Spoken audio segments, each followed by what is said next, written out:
Matapos ang walang katapusang pagdinig ng Quad Committee ng Kongreso at matapang na humarap ang dating Pangulo na si Rodrigo Rua Duterte sa ikinasang pagdinig at tahasang sinagot ang lahat ng tila paulit-ulit na mga katanungan ng mga ilang mambabatas at ang umano'y mga peking ebidensya at mga akusasyon ni Trillanes laban sa mga Duterte ay sadyang nanaig pa rin ang katotohanan laban sa kasinungalingan. National Bureau of Investigation or NBI Director Chief na si Judge Jaime Santiago tila binasag na ang katahimikan at nagsalita na sa publiko, di man pinangalanan, ngunit tila sa sa katotohanan ang ilang buhayang mambabatas sa Kongreso at ang umano'y mga kasinungalingan ng dating senator na si Trillanes na pilit idinadawit ang mga Duterte. Gaano kaya ito katotoo, mga kababayan? Ating alamin sa isang pahayag na ni NBI Director Retired Judge Jaime Santiago na kahit nag-admit na ang dating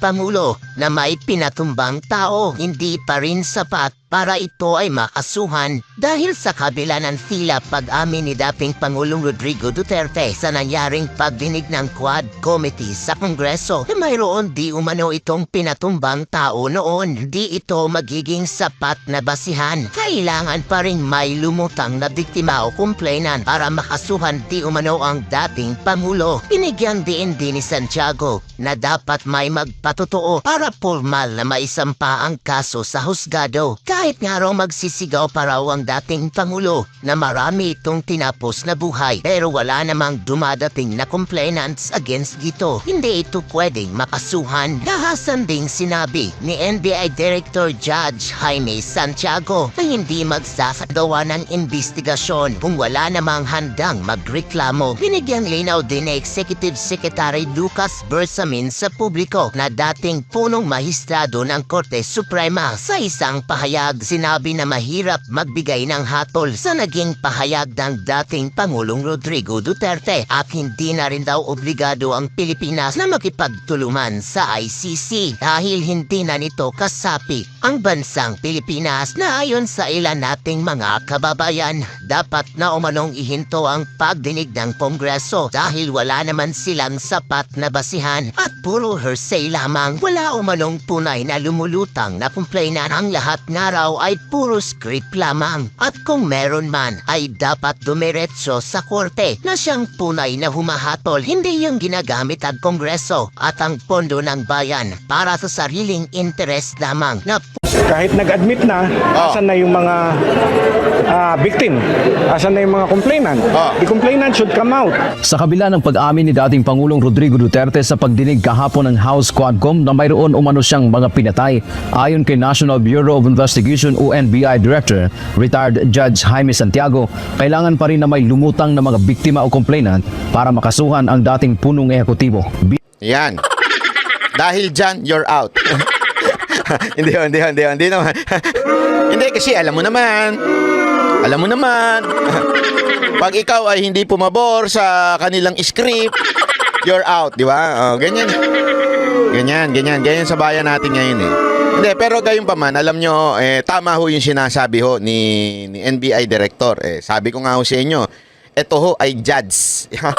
Ito ho ay former judge, retired judge ika nga. So ibig sabihin, alam po nito ang batas. Gayon din ho si Pangulong Duterte. Hindi ho porket umamin ka na, may pinatay ako. Sino yun? Hindi ka pwedeng hatulan ng husgado at sabihin na, ikaw, pinatay mo ang demonyo. O di kaya pinatay mo, namamatay tao ka dahil dyan. Pag-amin mo na pumatay ka, ikaw ay makukulong na. Hindi pwede. Dapat may complainant, may tao, ika nga. Kasi, kita nyo naman ang ginawang style o strategy ni Pangulong Duterte. Ginawa niyang tanga yung mga nasa kamera. Totoo naman di ba? Ay, tingnan ninyo, panoorin nyo na maigi, ginagawa at pinaglalaroan niya. Mamaya may papakita ko sa inyo ginawa niyang tanga. Mamaya, unya-unya. Isa pa, sandali lang. Kasi nga, alam mo, ang problema kasi dito sa mga nasa Tuwadcom, puro po sila mga bagito, ika nga. Pagdating mo sa batas, ito ho yung mga masasabi mong ang karunungan ay nasa libro. Alam nyo, kasi malaki ho ang difference niyan eh. Malaki ho ang difference ng karunungan mo dahil lang nag-aral ka. Hindi ko sinasabing huwag ka mag-aral, ha? ay importante na ikaw ay magharal at ikaw ay may alam pagdating ho sa batas. Pero pagdating na ho sa ground, yung application, ika nga, kung papaano ka makakasuhan, kung papaano ka makakakuha ng probable cause, kung papaano ka makakakuha ng beyond reasonable doubt na judge, yung judgment sa'yo, napakahirap po niyan. Kaya nga sinasabi ni Pangulong Duterte, umatay ako. Bakit? Ng DDS. Ano? I claim full responsibility. Di ba yung mga ganyan-ganyan litanya si Pangulong Duterte? Ano nangyayari? Na-excite ang mga tanga. Hindi totoo po walang biro. Na-excite ang mga tanga. Uy, naku, umamin. Naku, pwede na ikulong yan. May gayan silang eksena. Umamin na yan. Pwede na ikulong yan. Masyado silang excited. Hindi nila alam. Pinaglalaroan lang sila ni Pangulong Duterte. Alam mo, si Pangulong Duterte, matanda na. Tumanda na ho yan bilang piskal, mayor, congressman, at lalong-lalo na presidente. Tumanda na po yan na nandyan. Tapos sasabihin nyo, ang magtatanong sa kanya, yung mga bagitong hindi man lang naging trial lawyer. Di ba? Tama, mali? Yung mga yan, hindi naman yan na naging trial lawyer, wala hong mga alam niya mga animal na yan.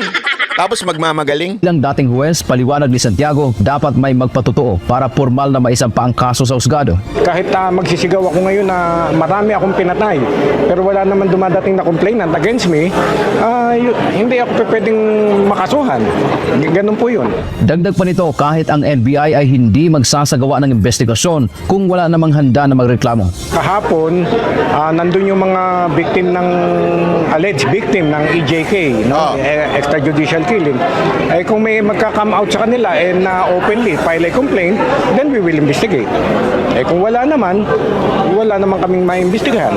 Si Executive Secretary Lucas Bersamin na dating punong maestrado ng Ito pa, punong maestrado ito ibig sabihin sa Supreme Court ito dati, tingnan nyo sasabihin ito. Korte Suprema, sinabi na mahirap magbigay ng hatol sa pahayag ng isang tao. Having been myself a judge for 34 years, when you say something, it's really not easy to make a judgment based on what one says or that. Yan nga yung sinasabi natin kasi hindi pwede. Hindi pwedeng kunwari ako, sabihin ko, ako ay nagnakaw. Kailangan mong patunayan ngayon sa husgado. Ano ba ninakaw niya? 'Di ba? Sino ba ninakawan niya? Hindi porket sinabi ko, ako, nagnakaw ako. Kaya nga yung iba dyan,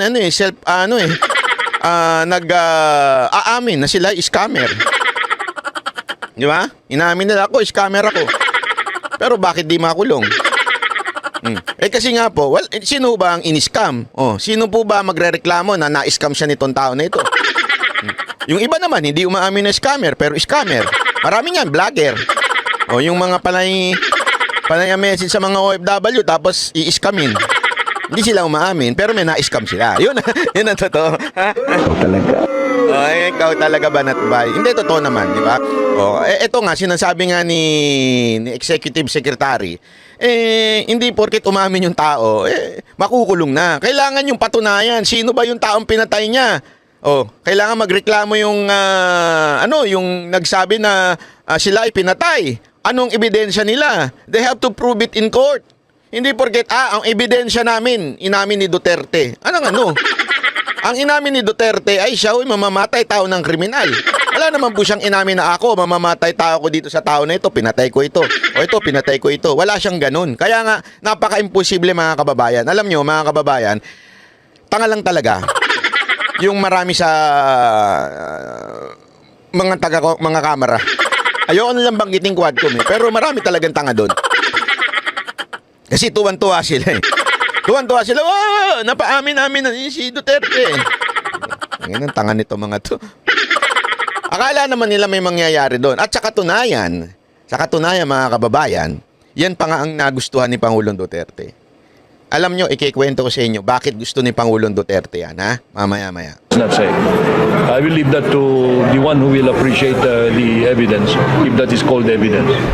Samantala, inihayag din ni Bersamin dahil hindi na obligado ang Pilipinas na makipagtulungan sa ICC dahil hindi nakasabi nito ang bansa. Pero may ibang paraan para makuha nila ang jurisdiksyon sa dating presidente sa pamamagitan ng International Criminal Police Organization o Interpol. Under our protocols, the Interpol could effectively request by red notice the Philippine local law enforcement agencies to effect the process. Dantiamento, UNTV. So ayan, oh. Ayan po. Kasi nga, alam nyo, ang gusto kasi nilang talaga mangyari, makulong ang mga Duterte. Especially si Pangulong Duterte. Para feeling nila, meron silang makukuha ang benepisyo o paggaganti, ika nga. Ang hindi ko kasi nila maintindihan, mga kababayan.